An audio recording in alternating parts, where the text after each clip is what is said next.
The British Museum was our first real museum, the property of the public rather than the monarch or the church. Analysis of soil, grave goods, and skeletons has been key to our understanding of archaeology and the migration of peoples, as well as their daily lives. But in mainstream history, we tend to stick to documents. Throughout the 19th century, Britain bought cheaply from the countries of the empire and compelled subject countries to buy our goods at high prices.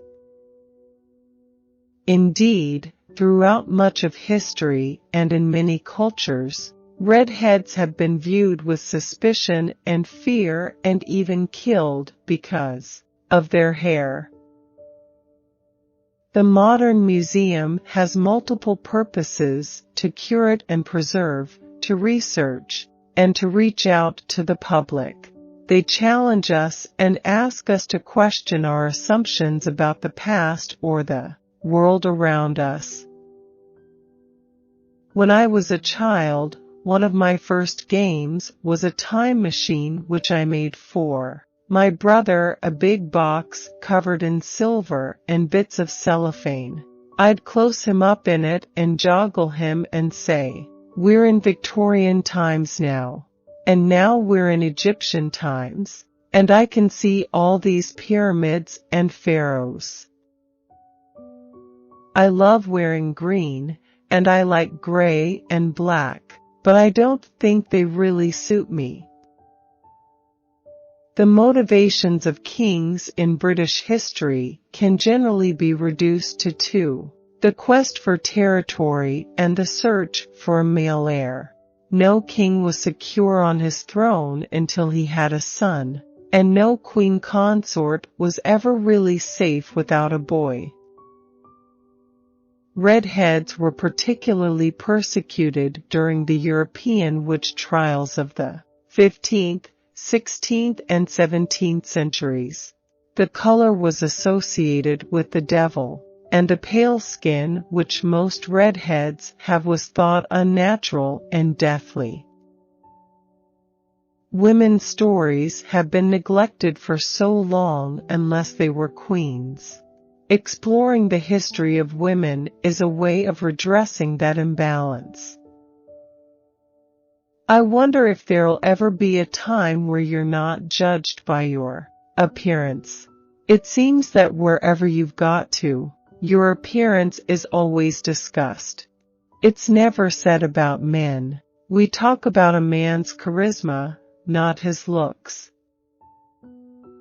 I am part of a team organizing an Emma Hamilton exhibition for the National Maritime Museum for 2016, and the amount of planning is a revelation, borrowing from museums and collections all over the world. Anglo-Saxon kings often used to favor their sister son to their own for. At least you could guarantee there was your own blood in your sister's son. Between 1945 and 1965, the number of colonial people ruled by the British monarch plunged from 700 million to 5 million.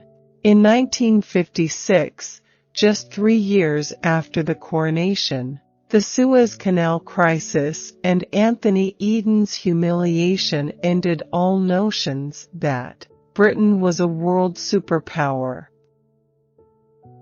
My Welsh grandmother Mare didn't meet my grandfather until she was 28, quite old to be unmarried in the early 40s.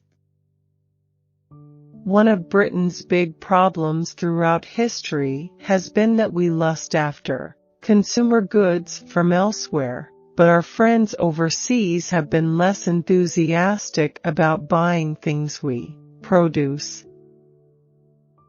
Are we really so far from the Victorians? Much of what our society holds important was shaped in the 19th century. Over the years to come, one thing is for certain: If the monarchy wishes to stay relevant and in power, it will have to change more. Queens perhaps perform better in the role of monarch because they never take their position for granted. Many kings have failed because they believed that the public would love them, whatever they did. Queens knew better. I like boxes because of the secrets they hide. I've always considered myself to look like a rather plain and exhausted blue stocking, so it's rather odd to read tweets commenting on my appearance. One woman came up to me at a lecture and observed that I was much fatter than on television. I think I look better on screen than in real life. It's the lights. I think increasingly we want to read the history that wasn't written by the victors. I really enjoy watching TV. It offers an amazing window, and it's an incredible way of presenting history to young people in particular. It's the 21st century. It's untenable to suggest that women had no significance and no interest, and that just because they didn't vote they had no relevance to the course of our history. People are not happy with women in actual power, yet we seem to be happy to take women on as figureheads, objects, like queens. It's a powerful yet politically powerless role. I'm fascinated by historical fashion, and I like to live in the past slightly. If I could walk around all day dressed in a crinoline, I would. Color is really important to me when buying clothes. I wear a lot of fitted jackets, and because I'm small, I avoid long skirts and coats, and I hate wearing hats. Unless I'm asked to dress up in a costume, TV shows prefer a clean, modern look, so I've developed a wardrobe full of plain, bright colors. If it's an outdoors job, I just wear big jumpers. I wouldn't mind an original letter from Napoleon to Josephine in the early days. His letters arrived torn to pieces because he was overwhelmed by his passion for her. Now I would go to London's Pudding Lane on September 2nd, 1666, and put out that little fire. I'd love to investigate the histories of a few of the buildings that burned for restoration home.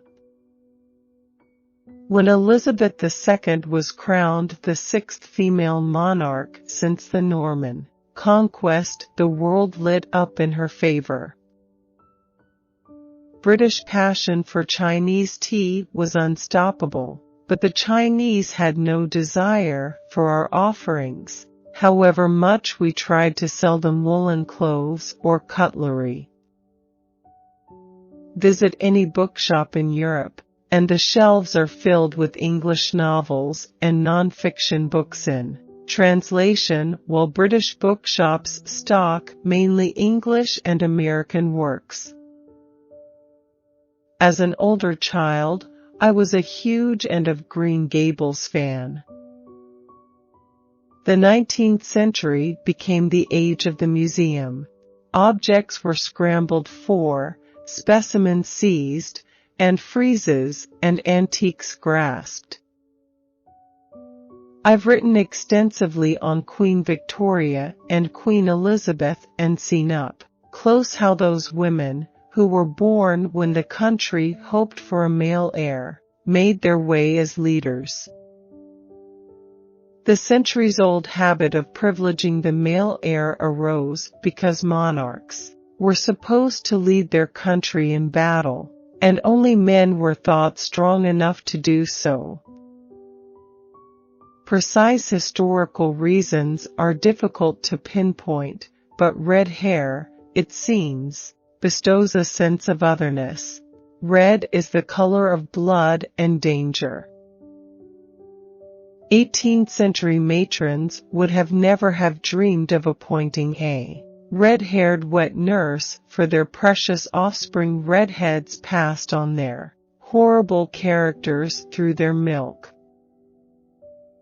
Usually, historical revelations come from days of legwork, plowing through piles of letters and papers in archives or even private homes, looking for the telling phrase or letter that someone else has missed. As historians, we spend days in archives, gazing at account books. We train would-be historians in the arts of deciphering letters and documents, early Latin, scribal handwriting, medieval French. Some archives and record offices are housed in your local museum or library. Others have their own standalone building. Wherever they are a treasure trove.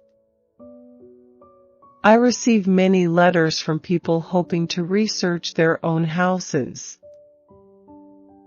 One child is never enough for a monarch. Throughout history, the only way to secure a throne has been with a phalanx of children, 9 for Victoria, 13 for George III.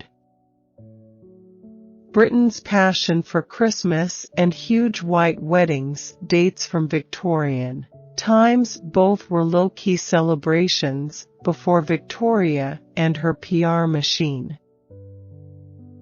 Still often interventionist, convinced of our importance in the world, even those of us born long after 1900 live in a country that is much more Victorian than we think.